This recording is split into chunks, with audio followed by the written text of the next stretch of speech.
Cara, eu não sei se pra você chega a ser uma surpresa, mas eu confesso que pra mim foi sim. O Fluminense amassa o Borussia Dortmund, tá ligado? A gente tem nesse Mundial a grande oportunidade de ver qual que é a realidade real do Brasil frente ao futebol europeu, e a gente tem falado bastante sobre níveis de futebol europeu, porque até no Brasil existe nível, tá ligado? Não dá pra tratar, sei lá, o Atlético Goianiense como o Flamengo e Palmeiras, existe nível, né? Existe diferença, e o Borussia também não é o Real Madrid, não é o City. Mas, de qualquer forma, o Borussia não perdeu na base da sorte. Teve ali uma pressão final e tal, na finaleira do jogo, o Borussia levou algum perigo, mas tomou um amasso no geral. Olha só, pessoal, essa aqui foi a escalação do Fluminense pra hoje. Você sabe que eu não torço pro Fluminense, mas a gente tá aqui pra comentar, sem ficar puxando sardinha, sem ficar criticando só porque não é o meu time, tá ligado? A gente não vai fazer esse tipo de coisa, e dessa forma aqui, veio o Fluminense e, obviamente, o principal destaque, John Arias, que é um baita de um jogador.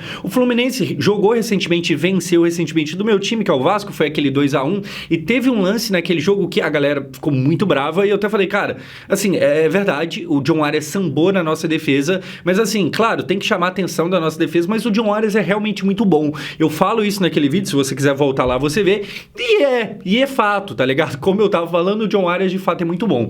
Outro cara que costuma ser muito destaque no Fluminense, mas que hoje não começou jogando, o Germán Cano, que também é conhecido do Vasco. O Cano, se eu não me engano, pelo que eu fui pesquisar aqui, ele teve uma lesão contra o Aparecidense na Copa do Brasil.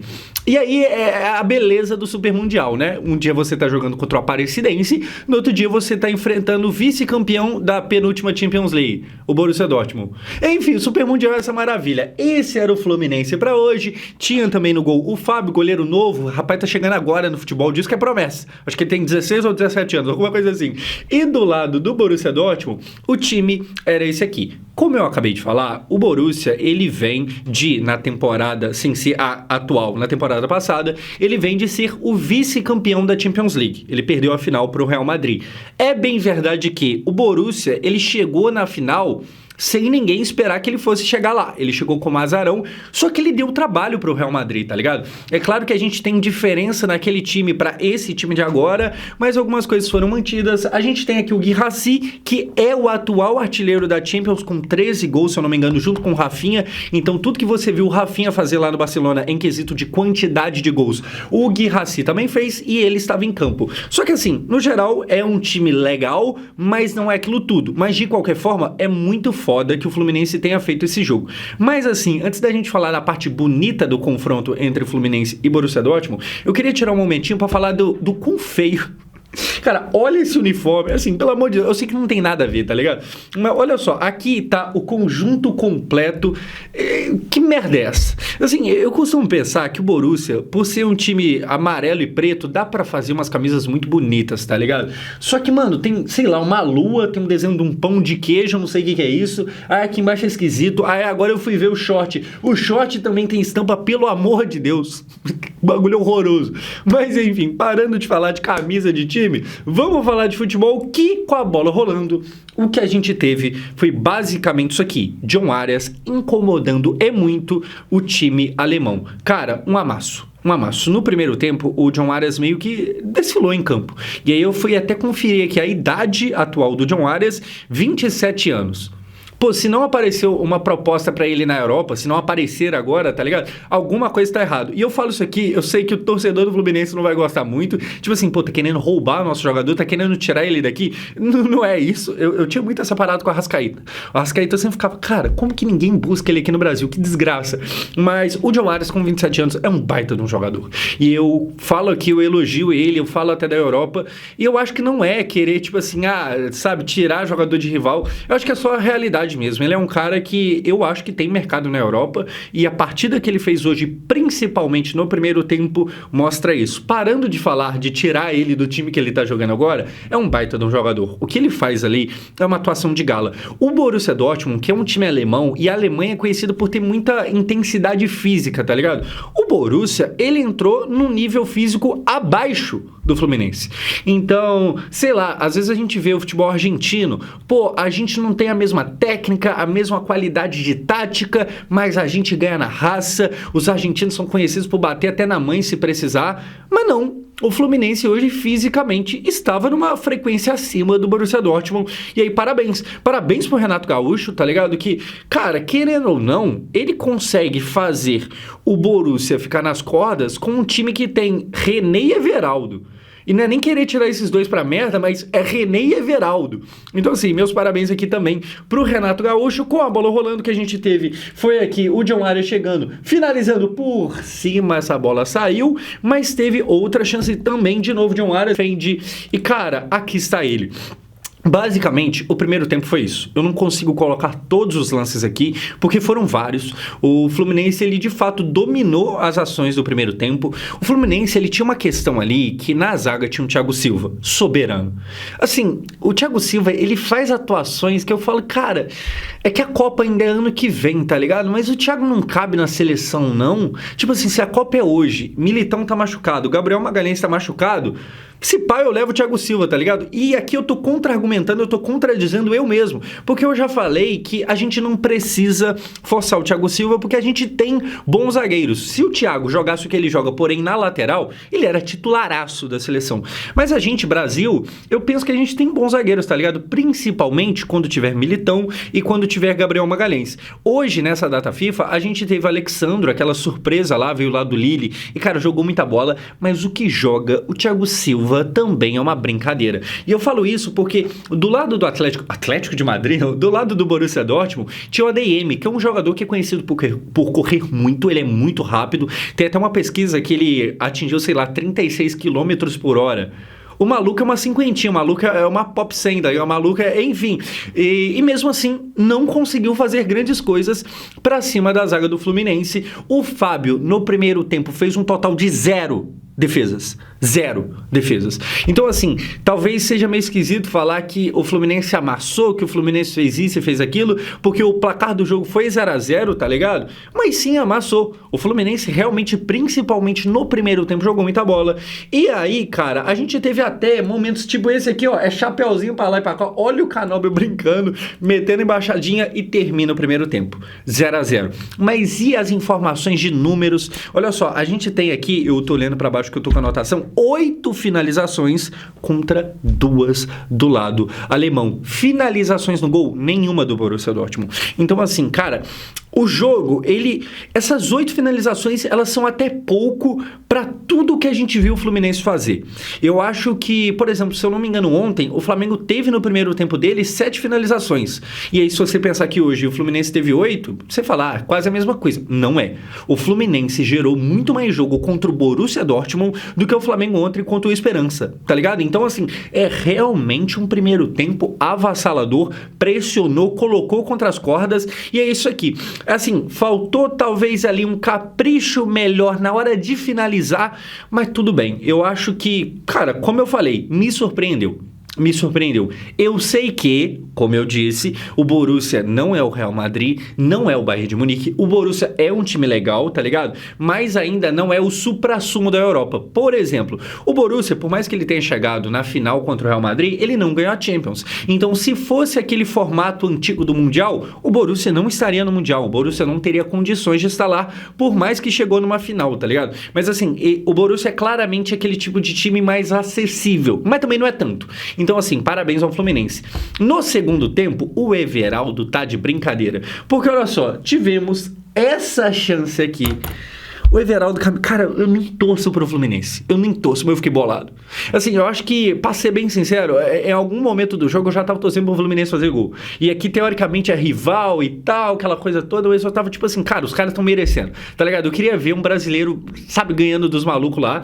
E aí, cara, o Everaldo teve essa chance aqui, que olha só, num baita passe do John Arias, o camisa 9, ele sai cara a cara, ele para e toca de lado, e aí chuta, nada. O Everaldo tá de brincadeira com a minha cara. Assim, o que eu acho que aconteceu aqui, e eu não sei se você aí tem a mesma impressão que eu, pipocou. Sabe quando você tá jogando FIFA e você sai cara a cara com o goleiro e você não sabe o que fazer, você tá com medo de errar o gol e acaba que você nem chuta, porque de tanto medo de errar o chute você não tem nem coragem de chutar? O Everaldo fez isso. Eu acho que se fosse o Germancano aqui, assim, o Cano poderia ter errado, mas ele chutaria. Assim, na verdade, qualquer pessoa aqui, quase todo mundo chutaria. O o Everaldo, ele tá de brincadeira com a cara de todo mundo que tava vendo o jogo. Ele decide, estando cara a cara com o goleiro, parar, tocar de lado para um jogador que já chegava mais marcado chutar no meio do gol. Inacreditável, inacreditável. A melhor chance do jogo, isso desconsiderando a chance que a gente vai ver logo logo, assim... Não tem como, gente. Não tem como. Não tem como. Se você é torcedor do Fluminense, eu gostaria muito de saber a sua opinião sobre o atleta Everaldo no dia de hoje. Porque isso aqui, se isso aqui fosse o Vasco, o maluco me toca uma bola pra trás, sendo ele o camisa 9, tá ligado? Cara, nesse contexto aqui, se você for zagueiro, mesmo se você for zagueiro, se fosse o Thiago Silva aqui, você tem que chutar pro gol, pô. Você tem que chutar pro gol, pô. Ele parou e tocou de lado, sendo ele o camisa 9 do Fluminense. A lesão do Cano contra o Aparecidense impactou. O Cano aqui, eu acho que ele teria chutado e provavelmente feito o gol. Mas o jogo não acaba aqui, o jogo continua. Entra o Bellingham, que é Bellingham, mas não é o Jude Bellingham, é o Jobe Bellingham, é o Bellingham da Shopee, é o irmão do Bellingham. E aí você pensa, pô, agora que ele entrou com essa linda camisa, que tem esses bagulhos aqui que provavelmente tem alguma explicação, deve ser alguma coisa que tem um significado por trás e tal, mas não é porque tem significado que fica bonito, isso aqui é feio, isso aqui parece um pão de queijo. Enfim, entrou o Bellingham. E aí quem atacou foi o Borussia? Não, foi mais uma vez o Fluminense. Chute de fora da área, defesa do Kobel, defesa no rebote. Também acontece uma baita defesa no rebote do bom goleiro Kobel, só que o rebote não estava valendo. Mas de qualquer forma, defesaça. E de qualquer forma, se o rebote não valia, o primeiro chute valeu. E esse foi uma baita defesa também do Kobel. E aí, cara, Fluminense apertando os caras, espremendo eles, encostando eles na parede e deixando a situação muito complicada, mas... termina assim, 0-0. Cara, eu arrisco a dizer que foi um dos melhores jogos de um time brasileiro contra um time europeu que eu vi na vida. Porque até quando o Corinthians ganhou do Chelsea, o Corinthians que estava na corda bamba, o Corinthians que estava sendo pressionado, o Corinthians ganha do Chelsea com um gol lá do Paulo Guerreiro, mas se não fosse o Cássio num dia absurdo, o Corinthians não ganharia. Então, assim, esse aqui foi um 0-0, não foi uma vitória, mas foi um baita do jogo, foi um baita de um desempenho, tá ligado? Agora, apesar de todos esses elogios que eu fiz, não venceu. E assim, o Fluminense agora, ele corre o risco de classificar, ele vai, porém de classificar em segundo lugar. E aí, qual que é o problema? Eu sempre tô trazendo aqui as possibilidades, realidades que podem aparecer. Quem passa em primeiro desse grupo, provavelmente se livra de enfrentar a Inter de Milão. E aí pode pegar, se eu não me engano, sei lá, o River Plate, por exemplo, tá ligado? Então, o primeiro do grupo do Fluminense provavelmente pegará o River nas oitavas, enquanto o segundo pega a Inter de Milão. E aí é aquilo.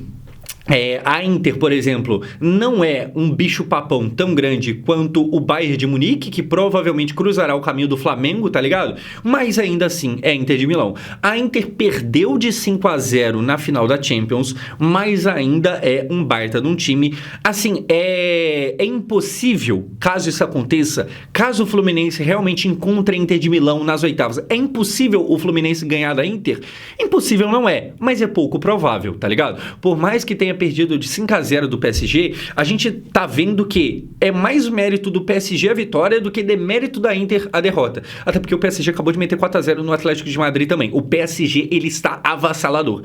Então, assim, essa Inter, ela ainda é muito boa. Teve troca de técnico, o Inzaghi foi lá para o Hilal, que joga amanhã contra o Real Madrid, talvez tenha vídeo aqui no canal também, mas ainda tem Bastoni, ainda tem Barella, ainda tem muita gente boa naquele time de lá. Então, assim, é um baita jogo pro Fluminense, é um jogo que se eu fosse torcedor do Fluminense, eu estaria orgulhoso, por mais que eu estaria meio ali, tipo assim, caralho, Everaldo, chuta essa bola, pelo amor de Deus. Mas eu estaria orgulhoso do desempenho do Fluminense, tá ligado? Mas, pensando em pontos, pensando na lógica do grupo, se demole, assim, a probabilidade agora coloca o Fluminense como segundo colocado. Isso considerando que o Borussia vai jogar melhor contra os outros rivais do que o Fluminense. Mas também pode ser que o Borussia não jogue. Pode ser que, mesmo não tendo ganhado do Borussia, o Fluminense ainda classifique em primeiro, porque o Fluminense jogou melhor do que o Borussia. Vai saber, numa dessas, ele pegando os outros times. E os outros dois, assim, os outros dois times do grupo, ninguém e ninguém ninguém liga. Esses são os dois outros times do grupo. Então pode ser que o Fluminense tenha um desempenho melhor do que o Borussia contra esses dois. Mas a gente vai ter que ver. Não é certeza. Era jogo para ganhar hoje. Não porque as probabilidades eram favoráveis ao Fluminense, não eram. A gente, sei lá, eu não mexo com a aposta, mas eu imagino que as odds da vitória do Borussia eram odds que, assim, indicavam que o Borussia venceria, mas o jogo como foi, dava pro Fluminense ter ganhado, tá ligado? Mas tudo bem, eu acho que acontece. Me diga você, torcedor do Fluminense, qual que é a sua avaliação ao final desse jogo? Você tá satisfeito? Você tá com o pé atrás que, pô, a gente merecia ganhar? O que você pensa do Everaldo naquele lance? E outra coisa, cara, Kevin Serna, todas as vezes, eu não sei se é coincidência, mas todas as vezes que eu paro pra ver jogo do Fluminense, que esse moleque joga bem. Eu não sei se eu que tô dando sorte de ver ele só em dia bom, ou se ele de fato é muito bom, mas o Kevin Serna é interessante. Esse moleque, toda vez que eu paro pra ver algum jogo do Fluminense, ele entra bem, ele entra fazendo um salseiro e foi mais uma vez isso. Teve até um momento no jogo de hoje que ele chutou no momento que nem precisava, mas ele chutou, ele demonstra personalidade, ele dá um drible no Sul, nunca sei como pronuncia o nome do maluco lá, zagueiro, e que deixa ele meio que caído ali e invade a área. Ele tem personalidade. Se fosse ele no lugar do Everaldo, a história era outra. Você, torcedor do Fluminense, comente aqui o que você achou desse jogo, e se você, assim como eu, tá só assistindo, você viu o jogo e viu esse vídeo aqui, mas não torce pro Fluminense, me dê a sua opinião de fora aqui também, comente aqui, poxa, eu nem torço, mas eu acho que isso, quero saber a sua opinião. É nóis, muito obrigado por assistir, pessoal, vejo vocês no próximo vídeo. Esse é o Super Mundial, eu sou o Josão, vejo vocês no próximo vídeo.